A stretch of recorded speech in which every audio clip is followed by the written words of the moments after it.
संघ के सरसंघ चालक थे सुदर्शन जी, वो कहते थे कि इस देश का किसान देश के लिए ऊर्जा और फ्यूल तैयार कर सकता है। तब हमारी बात पर कोई विश्वास नहीं रखता था। मैं बीजेपी के प्रेसिडेंट के नाते हर बार कहता था, गांव अगर समृद्ध और संपन्न बनाने हैं और गांव गरीब मजदूर और किसान का कल्याण करना है तो हमको पहले किसी भी हालत में एग्रीकल्चर ग्रोथ रेट बढ़ाना होगा और इसलिए किसान को अन्नदाता नहीं ऊर्जादाता बनाना पड़ेगा। अब किसान ऊर्जादाता भी बन गया, विटामिन दाता भी बन गया, अब बायो एविएशन फ्यूल का भी दाता बन जाएगा। तो कॉर्न, गेहूं, चावल, शक्कर से उसको ज्यादा कमाई होगी और गांव समृद्ध होंगे, क्योंकि अब 100% इथेनॉल टू व्हीलर में चलेगा, ऑटो रिक्शा में चलेगा। बसेस हमारे यहाँ थी, मैंने स्कैनिया की बसेस 100% इथेनॉल पर चलाई, कभी प्रॉब्लम नहीं आया।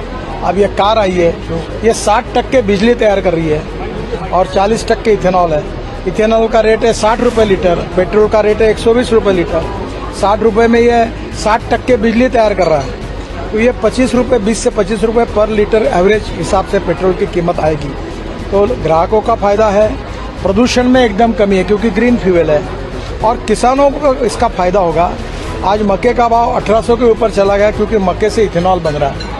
तो स्वाभाविक रूप से चावल जो हमारे पास बहुत स्टॉक में पड़ा है उससे इथेनॉल बनेगा, बाम्बू से बन रहा है, अभी परली से, राइस स्ट्रॉ से बन रहा है। ये क्रांतिकारी ये है और इससे देश में कृषि और ग्रामीण क्षेत्र में तो बदलाव आएगा पर देश का इंपोर्ट बचेगा।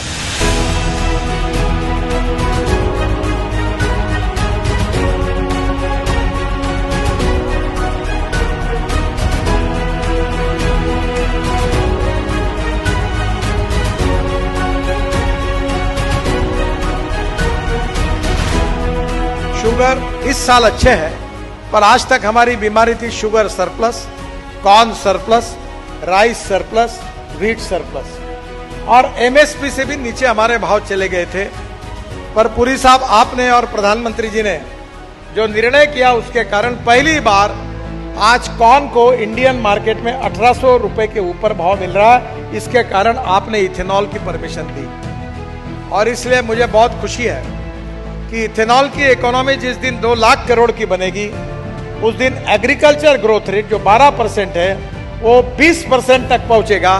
और हमारे प्रधानमंत्री जी ने 120 डिस्ट्रिक्ट जो हमारे एस्पिरेंट डिस्ट्रिक्ट निकाले हैं, 500 ब्लॉक्स निकाले हैं जो इकोनॉमिकली, सोशली, एजुकेशन, हेल्थ सब में पिछड़े हुए हैं, उन क्षेत्र की इकोनॉमी बढ़ेगी, नए रोजगार निर्माण होंगे तो गांव गरीब मजदूर किसान का कल्याण होगा और देश में आत्मनिर्भर भारत का सपना पूरा होगा।